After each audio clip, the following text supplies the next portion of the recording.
Police இருக்காங்க, அவங்க நம்மளை பார்த்துப்பாங்க என்ற நம்பிக்கையில தான் மக்கள் சுதந்திரமாக வெளியில் நடமாடுறாங்க.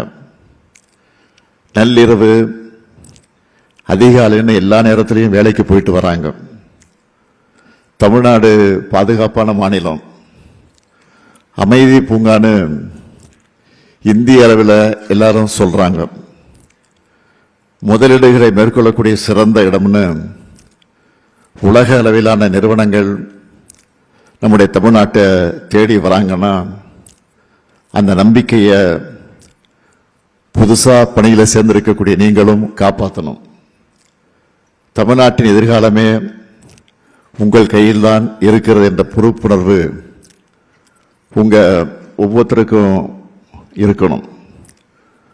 உங்களுக்கு வழங்கப்பட்டிருக்கக்கூடிய அதிகாரத்தை மக்களுக்கு முறையாக பயன்படுத்தணும். ஒரு காவலர் நல்லது செய்கிற செய்தி மீடியாக்களில் வரும்போது ஒட்டுமொத்தமா அந்த துறைக்கு பெருமையை தெளித்தருது. எடுத்துக்காட்டு ஒன்று சொல்றேன்.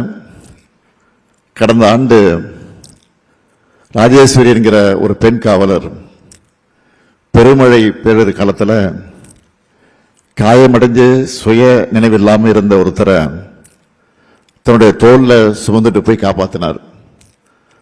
அவரை நான் வீட்டுக்கே நேரில் அழைச்சு பாராட்டினேன். ஏன் சொல்றேன்னா, காவலர் பணி மனித நேயத்தோடு இணைஞ்சது. வீரத்தின் அடித்தளம் எது தெரியுமா? அன்புதான்.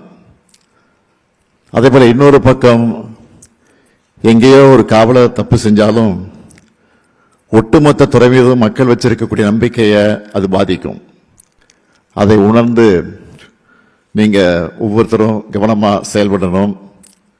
செயல்படுவீங்கன்னு நான் நிச்சயமா நம்புறேன்.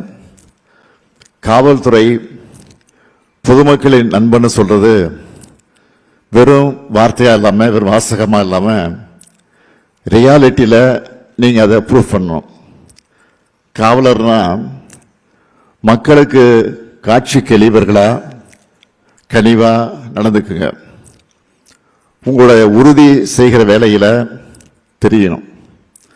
இரும்பு கரத்தை குற்றத்தை தடுக்கிறதுக்கு பயன்படுத்தணும். புகார் கொடுக்க வரவங்கிட்ட மரியாதை, புன்னகை, அக்கறை இவைகளெல்லாம் இருக்கணும். அந்த கேரக்டரை காட்டுங்க. குறிப்பா பெண்கள் குழந்தைகளுக்கு எதிரான குற்றங்களை விசாரிக்கும் போது மிக மிக ஜாக்கிரதையா கையாளணும். சென்சிபிள் நடந்துக்கணும்.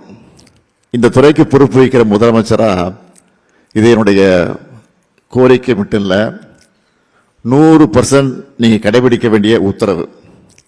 அதே போல போதைப் பொருட்கள் நடமாட்டம், அதனுடைய விற்பனையை தடுக்கிறதுலையும் ஜீரோ டாலரன்ஸ் என்ற பாலிசியை நீங்க பயன்படுத்தணும். உங்க எல்லார் வீட்லேயும் குழந்தைங்க இருப்பாங்க. யார் பாதிக்கப்பட்டாலும் போதை என்ன ஆபத்து நாளை நம்ம வீட்டு குழந்தைகளையும் பாதிக்கும்னு உணர்ந்து பர்சனல் இன்வால்மெண்டோட நீங்க செயல்படணும். நான் இன்சார்ஜா இருக்கக்கூடிய பகுதியில் என்னை மீறி ஒரு குற்ற சம்பவம் நடக்க விட மாட்டேன்னு நீங்க ஒவ்வொருத்தரும் உங்களுக்குள்ள ஒரு ரெசல்யூஷனை எடுத்துக்கணும். மக்களை காக்கிற உங்களுக்காக ஏராளமான திட்டங்களை செயல்படுத்திக்கிட்டு இருக்கோம். அதில் சிலவற்றை மட்டும் நான் குறிப்பிட்டு சொல்லணும்னா, மக்கள் எல்லோரும் மகிழ்ச்சியா இருக்க காரணமான காவலர்களாக நீங்க உங்க ஃபேமிலியோட டைம் ஸ்பெண்ட் பண்ணணும்னு வாரம் ஒரு நாள் ஓய்வு வழங்கப்படுது. காவலர்களுக்கு வழங்கப்படும் காப்பீட்டு தொகை 2 மடங்காக வழங்கப்பட்டு வருது. காவலர்களுக்கு மட்டும் இல்லாம அவங்களுடைய வாழ்க்கையை துணைக்கும் மெடிக்கல் செக்அப் பண்றோம். பெண்களுக்கான சிறப்பு மருத்துவ பரிசோதனையும் இதில் அடங்கும். +2 அதில் அதிக மதிப்பெண் எடுக்கக்கூடிய நம்ம டிபார்ட்மெண்ட்ல வேலை பார்க்குறவங்களோட குழந்தைகளுக்கு மேற்படிப்புகளுக்காக கல்வி உதவித்தொகையா தலா 30,000 ரூபாய் வழங்கப்பட்டு வருது. உங்கள் நலனுக்காக பல்வேறு மாவட்டங்களில் காவலர் நல அங்காடிகள் திறக்கப்பட்டிருக்கு. சமீபத்தில் கூட தென்காசி, ராணிப்பேட்டை, செங்கற்பட்டு, மயிலாடுதுறை ஆகிய புதிய மாவட்டங்களில் திறந்து வச்சிருக்கிறோம். இரவு ரோந்து பணிகளுக்கு போகக்கூடியவங்களுக்கு சிறப்பு படி வழங்கப்பட்டு வருது. பெண் காவலர்களுக்கான ஒர்க் லைஃப் பேலன்ஸ் குறித்த ஆனந்தம் பயிற்சி திட்டம் செயல்படுத்தப்பட்டு வருது. காவலர், தலைமை காவலர், உதவி ஆய்வாளர், ஆய்வாளர் மற்றும் துணை கண்காணிப்பாளர் ஆகியோருக்கு வழங்கப்பட்ட குடிமனை வீடுகளின் அளவு விகிதாச்சாரப்படி உயர்த்தி வழங்கப்பட்டு வருது.